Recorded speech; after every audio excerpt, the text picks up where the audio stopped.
Hey, hello there. My name is Aaron, and welcome to the Swole and Busy podcast, where we talk everything about weight loss and how to make you a healthier person. So today, my friends, we're going to be talking about grocery shopping.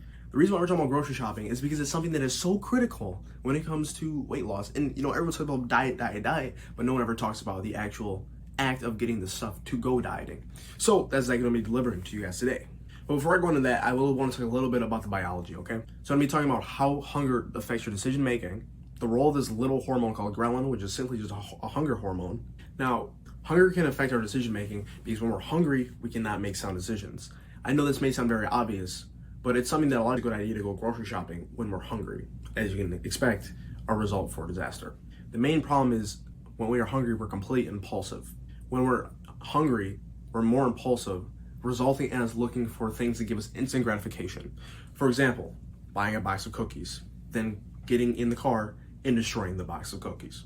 But the reason for this is not really your fault. It's rather just the way we're wired. So as we all know, there's this little thing called dopamine. But dopamine is a reward center. So essentially what happens is whenever you do something that is quote unquote that your brain enjoys and it gets satisfaction from, you get this little thing in your brain called dopamine goes off. It's a pleasure center. And a lot of people are like, oh, but I just want to get rid of my dopamine. The problem is if you don't have dopamine, you literally have no purpose to life. Because dopamine is a very important thing that we have, and when we don't have it, life is literally meaningless. So now you're probably thinking, what does that have to do with anything? That's where we're going to think. So there's this little hormone called ghrelin. Ghrelin is the hormone that signals to you when you're hungry. A little thing you can remember this is think of grrr. When you're hungry, your stomach goes grrr, that's ghrelin. So basically, there's this little hormone called ghrelin. Ghrelin communicates with this thing in your brain called your hypothalamus. Essentially from there, the problem is there's a 10 to 15 minute delay. So basically what happens is your brain is, this hormone called ghrelin is telling your hypothalamus that you're hungry and you need food. As a result, you then go eat food. But the problem is you can continue to eat, but you could be full. But the reality is you're going to keep on eating because in order for your brain to realize that it's full, it can take anywhere from 10 to 15 minutes. And once you realize that you're satiated, that's when this little hormone called leptin comes in and says, hey, you don't need it anymore. Now, when you're hungry, your body is looking for things that are high fat and high calorie because it needs an instant pick-me-up because your body is meant to be functional. And if you look back at it from prehistoric times, like the earliest man did not have the luxury of going to the grocery store. So if you could get something that was high fat and high calorie, that would be amazing because it'd be an instant pick-me-up. The problem is now in the modern world, we don't have to worry about that problem anymore. Like we have grocery stores. The problem is our brains have not changed yet. They have not had enough time. So as a result, we still are looking for those things that are high in fat and high in calorie, which is why we have a weight problem now in pretty much the entire world. And also the reason for this is because our brains perceive things that are high fat and high calorie as being more enjoyable and being more satisfying. Which leads me to our next point. The thing that happens, the real problem of being hungry is cognitive function is impaired. What happens is we essentially lose the ability to make logical decisions. That's pretty much exactly what cognitive function is. It's just our brain making sound decisions. Obviously, you can make bad decisions, you can make good decisions. But the problem is when we're hungry, we focus less on long-term goals and we focus more on short-term goals. And as you all know, losing weight is a long-term goal. It's not short-term. And something that's really interesting is whenever we're hungry, we actually take more risks. Very interesting, but if you really think about it, it makes sense. When people they are willing to do anything to get food. When if they weren't, they would not. And the reason for this is because the reality is you cannot live without it. So whenever you are hungry, it's kind of strange. Your body kind of goes in a state of survival, and it's willing to do anything, even if it means sacrificing weight loss in order to get a quick feeling of dopamine. And I'm sure you guys have seen it before on the Snickers commercials. They're like, "You're not yourself when you're hungry." Snickers. That's actually true. When we're hungry, we're actually more likely to have mood swings and experience like fluctuations in mood. The problem is when you're hungry, you're more irritable. Overall, you're just more tired. It makes sense. If you have a person that's well rested and you have a person that is not well rested, and you have both these people do the same exact activity and they both have the same skill level, the person that's more well rested with more energy is going to perform better every single time. Same exact thing when it comes to being hungry. You can have the same exact skill level as somebody else, but simply because you're hungry and you have less energy, you're going to perform not to as high of a standard as the person over here. And if you didn't think that being hungry and going shopping wasn't bad enough, here's another thing to add onto your plate. When you're hungry, like I said before, your decisions aren't as logical, resulting in more impulsive buying, which is exactly why, if you haven't realized yet, before you go to the grocery store, very simple tip to make things instantly more effective. Just simply eat something before going to the grocery store. I don't care what it is, preferably something healthy, but even if it's unhealthy, it's better to go to the grocery store on a full stomach than on an empty stomach. Because the moral of the story is, if you go to the grocery store hungry, you're gonna buy more food and more stuff you don't need, which is gonna result in more waste and overall you eating more because you don't want to waste it, resulting in this vicious cycle. I don't know about you too, but it also has a big problem. It has to do with it is our upbringing. I don't know about you guys, but the way I was raised is my grandmother would be like, you don't leave the table until you eat it all. So now we're adults and we have the same exact belief, which is terrible because we're now put in this state of being a child and we're like, oh, I can't leave the table until I finish my plate because I was taught not to waste food. And yeah, that's all great and dandy when you're a kid, but the problem is that is not sustainable long term. I mean, imagine this. Imagine if every single thing you were completely full, but you still force yourself to eat more simply because you were taught to. That is something terrible that results in nothing but negative health effects in the long term. So if you have that, if you're raised like that, I completely get it. But I'm telling you, it is okay not to eat your entire plate. It's not wasting it if you just put it aside. Even if you were raised in that way where like, I don't want to waste any food, that's perfectly fine. I don't like wasting food either. Instead of just finishing it all, pretty simple.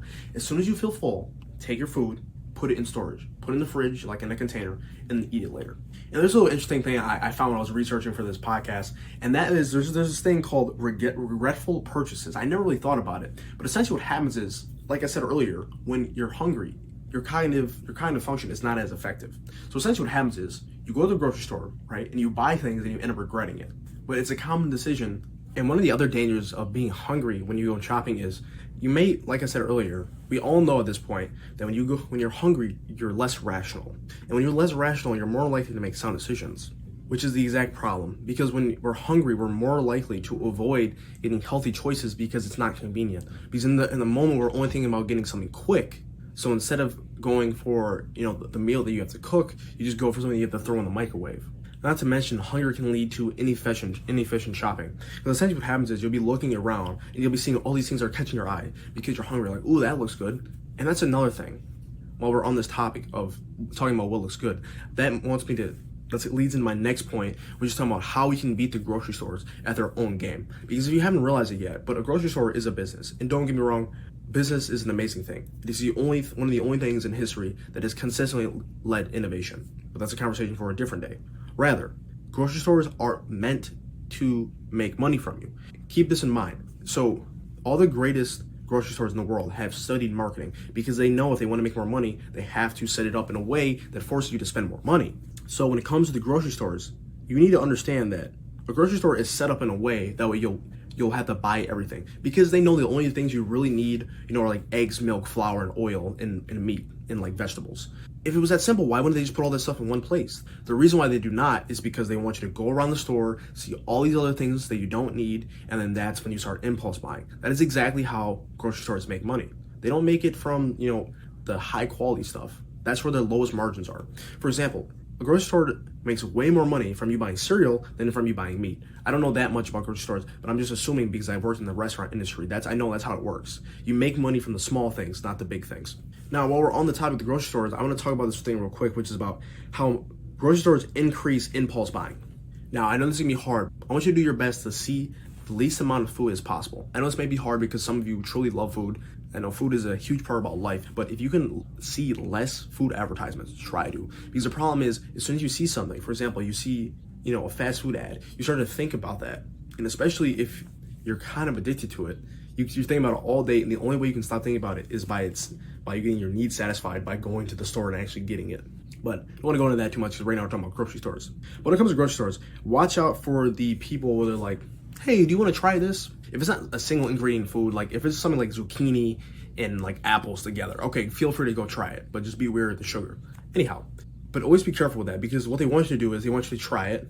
They know you're gonna love it, and then from there you're gonna then go buy a bag one time, and then you're gonna love it again, and then you just keep on buying it over and over again. And you lead in this vicious cycle of another thing that you end up really liking that you don't need. Now, some of these things you can't control, but I'm gonna say them anyway because they are good to know. When you go into a grocery store, or if you just look around, you're probably gonna see beautiful images of food everywhere. Just be prepared for that. You need to emotionally and mentally be prepared for that before you walk into the store. Because if you don't, they will catch you and then they'll get you. And also, this is going to be something, probably one of the most challenging things I'm going to say in this, but it's very important. And that is, I want you to detach yourself, to try to detach the memories from food. I know this sounds like a strange thing to say, but the problem is, what a lot of the marketing it really is in grocery stores is they'll connect, for example, like when I say turkey, you think of Thanksgiving. So people associate Thanksgiving with, good family times for most people. And on top of that, they associate with the turkey. So turkey is more of an emotional food than the actual food that people truly love. Or, like cranberry sauce, stuff like that. Try to detach your emotions and your memories from them and just try to make them more what they are. Because the reality is, food is just food. Emotions and memories are a completely different thing. But I know it's often hard because we associate these two things with being together. But what I want you to try to work on is try to detach them. Because yes, we do end up having the same exact things in the same place. The reality is you do not need one or the other in order to have unity. What I mean is, you don't need to have turkey to have a good time with your family. So try to disconnect the turkey from a good time, because it's oftentimes people will associate, they're like, oh, it was a good time because of blah, blah, blah. And then so for example, in this example would be the turkey, and then they would then be adding it to their family. But I'm gonna stop this. This seems like it's starting to get a little confusing. And also cross promotion. So cross promotion is when, for example, they'll be trying to sell you the cereal and they'll be trying to sell you the milk at the same time. Watch out for these, because the reason for this is because they're trying to increase their average order value. They just want you to spend more money. And the problem with this is, that's not really a bad example. The thing is, the milk is fine, depending on what kind of milk it is, but the cereal is not. And then that's where they get you at. Try to avoid cross promotions, because what cross promotions are going to result in is just going to result in you getting more food that you don't need, unless it's something healthy. But usually, for at least in the grocery stores I've been in, not many people love, having zucchini chips. Instead, they'd rather have, the things that are super high in salt, super high in sugar. And then that's why you gotta be careful, because those are the things that are gonna be cross promoting. Not to mention brand recognition. Now, brand recognition is something that everybody wants, but it can be bad for you. Like, for example, earlier I just brought up Snickers. Snickers, I love them, but they're not the best for you. So try to be careful too with that. If we can disconnect ourselves, that's my main thing. Try to disconnect yourself from the food, because you can still have a good time without having these certain foods that we love. All right, now, so if I bored you with the facts, now we're gonna be talking about how you can actually implement this stuff into your everyday shopping life. But before you go to the grocery store anytime, I actually ended up learning this for the first time ever, because I was trying to figure out ways on I could save money. And then I actually ended up realizing, like, wait a minute, this is the perfect way to lose weight. And that's very simple. Just create a shopping list. What happens when you create a shopping list is you only buy what you need. And if it's not on your shopping list, when you get there, you do not buy it. I don't care what it is. Because what it does is it installs the discipline for you to learn that if you need something, you need to prepare for it in advance. This should be pretty easy. This part should be pretty easy. Planning should take you no more than 5 minutes. All you do is get out a piece of paper or open up notes on your phone or something and just jot all the things you need. And from there, if you're gonna make any recipes, just make sure you plan out your recipes in advance. You can then put on your grocery shopping list the stuff you're gonna need. So what I like to do is I like to put, like, for example, banana smoothie, and then under it, I'll put all the stuff I need for the banana smoothie, just so I can kind of compartmentalize the stuff I need before I go home and start making everything. And if you haven't realized yet, very simple. Eat before you shop. Eat before you shop so you can make logical decisions and you can focus on your long-term goals. Because when you don't eat before you shop, you're less logical. Your cognitive function kind of just goes out the window. Your brain's like, hey, whatever happened to that thing called being effective? Oh yeah, right now I'm trying to survive and I'm starving. I need food now. I don't care if it's high calorie, I don't care if it's high fat, I don't care if it's high sugar. I need something to pick me up now. And that's why we want to eat something before we go to the grocery store, because we're also going to avoid all these things catching our eye and be less likely to make compulsive decisions. And when it comes to your grocery list, I want you to focus on primarily the flexible dieting model. Like I said in last episode, when it comes to flexible dieting, 80 to 90% of your diet should consist of healthy foods. Same exact thing when it comes to your grocery list. When you're creating your grocery list, I want 80 to 90% of your grocery list to be mainly whole ingredient things. Things like chicken, rice, things that no preservatives, no fillers, no nothing. And the other 10 to 20% of your grocery list can be whatever you want. I like to call these indulgent foods. So from there, it can be your chips, it can be your ice cream. But just know it can only be 10 to 20% of your grocery list. It actually just reminds me, I created a list of 50 junk foods that you can eat that are healthier than their normal alternatives.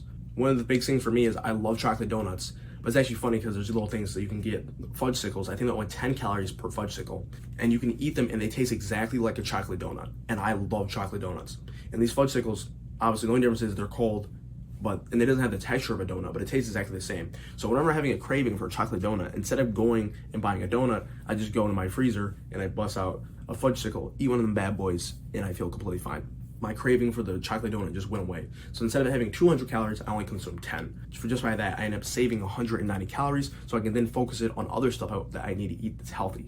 And I think it's also funny because if you reframe your mind like that, you're gonna actually eat a lot more junk food. Because if it fits in only 10 to 20% of your diet, you can just eat a whole bunch of things that are unhealthy, but they're low in calories. So it doesn't matter, so you can have way more of them. The only thing I would advise when it comes to that is try to be careful and be wary of the sugar levels. But the nice thing about the Fudgsicles is they have 0 sugar. But the problem is with 0 sugar, there's still a lot of other crap in there that still is bad for you, but conversation for a different day. Anytime you're thinking about getting a snack, make sure that you read the labels, because the ingredients always tell the truth. Because it's the one part where they can't paint the perfect picture to influence you to get something. Because the reality is lots of these things that claim to be healthy and great for weight loss, they're super high in sugar, and even though they might not be high in calorie, they're high in a ton of other things that you don't need. And another thing is, lots of times hydration can be mistaken for hunger. I know this is strange, but very simply by you being thirsty, your hunger levels can seem more heightened. Simply by drinking more water and being hydrated before going to the grocery store, on top of having a full stomach, is greatly going to decrease the chances of you making impulse decisions. And when looking for convenience, one of the things I suggest, which is going to be kind of controversial, but whatever, I would say look for frozen and canned options. Frozen stuff is more just easy, especially when it comes to making smoothies. But when it comes to canned stuff, for example, like sardines, I love them. They're pretty good. And they're really quick too. All you do is open up a can of sardines, eat them bad boys. Or another thing is canned beans. The only problem is with a lot of canned foods is they're super high in sodium. So like I said, just watch the sodium and watch the sugar.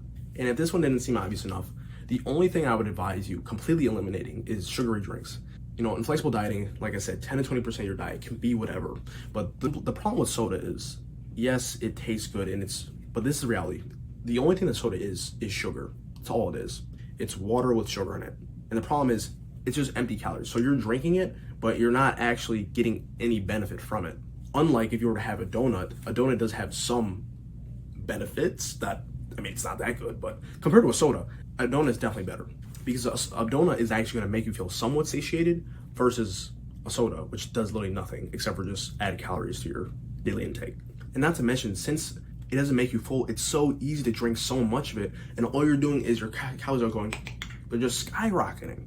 And I want to hammer this point home. Do not quit stuff that you love. Because the reality is, if you take junk food out of your diet completely, you are going to fail. Because eventually you're gonna be like, yeah, I can't do this anymore. And then the one time you break in, you end up getting 1, and then you come back, you get 2, and then you get 3, and sure enough, you end up eating the entire box. So make sure you don't stop eating junk food. And not to mention some other benefits of going to this grocery store full are, you avoid overspending because you're not hungry. And from there, you can get a perfect picture of how much money you're gonna be spending when you go to the grocery store. For example, for me, I know every single time I go to the grocery store, I can get everything I need for only $100. And on top of that, it helps you avoid waste because you're not buying stuff that you don't need. Now, I know this episode has kind of been a whole bunch, so now I'm gonna give you some practical advice for weight loss. Plan ahead before you go shopping and create a list based on your meal plan if you have one, or your recipes that you're gonna be eating. Or if you're just willy-nilly and you just say, screw it, I'm just gonna go with the flow, just make sure you buy the core things that you know you're gonna need. For example, you know you're gonna need your meats, you're gonna need your fats, and obviously your vegetables, a whole bunch of other things. I want you to prioritize whole foods. Try to focus on things that are like single ingredients, things that are not processed. When it comes to junk foods, make sure you read the ingredients, because something may claim to be healthy, but it isn't actually healthy. And when you're shopping, I want you to focus on only 10 to 20% of your diet consisting of unhealthy foods. This means when you create a list, only 10 to 20% should be things that you don't need to live. Make sure you choose healthy snacks. If you need more healthy snacks, in the description below, there's gonna be a link to a list of the 50 healthy snacks. From there, I want you to buy frozen fruits and vegetables for convenience. The nice thing is you can put them in the freezer, and then from there, you'll have everything in bulk. So next time, you're like, hey, I don't need broccoli because I already got it in my freezer, just go and thaw that bad boy out. And most importantly, I want you to experiment with new cuisines, because the reality is eating healthy can be very boring at times.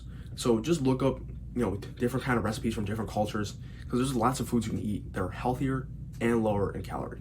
And I would say the most important thing is, if you don't like eating healthy, it's because you don't know how to spice your food and you don't know how to add herbs.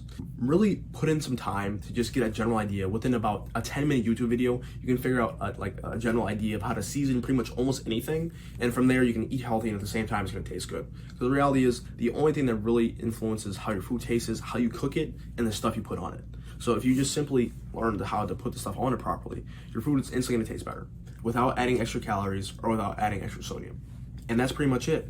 thank you so much for listening to today's podcast. I really hope you did enjoy it. This episode did take some time to make because I was doing some research because I didn't just want this to throw it together because I know I've been giving you guys a lot of short content, but the reality is I also do enjoy doing the long form content. So I'm saying probably at least once a week, I want you to expect something more long form and more educational like this.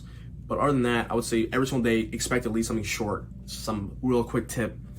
And yeah, also real quick update. We are gonna be moving into the studio very soon. So you guys, we're gonna stop being in my room and we're gonna get in this professional studio. I am so excited. And I just wanna say thank you all so much for all the support because it would never have been possible without you. The only reason why we're moving into the studio is because you guys have been really eating up this content. And if you guys keep on watching it, we're gonna keep on making it better and better and better. Every single day we're adding more people to our team. And the reality is we don't even make any money from this podcast. The only reason why we have it is because we generally want to help people. That's why when I ask you guys to do things like please follow us or give us a review if you're enjoying it, it really means the world of us because this show only grows through word of mouth. I don't run any ads for this. The only way it grows is through social media and through you guys telling your friends about it. So please, please, please, if you are enjoying the show, go share with 5 friends. I don't care if they're not trying to lose weight at all. The reality is there's something on here for everybody. We focus on helping people lose weight. The reality is these things are about health, and health is something that everybody needs. So please, please, please, if you did enjoy the show, go follow us on social media. From there, if you have any questions on Swole and Busy, I will get back to you personally. And from there, I'll answer your questions. And then from there, I'll then make an episode about the question that you asked me so that we can then help more people. Because chances are, if you're thinking it, someone else was just too afraid to ask. So then again, thank you so much for all the support. And I will see you in the studio. I can't believe I just said that. I'm going to see you guys in the studio. Thank you so much. See you next time.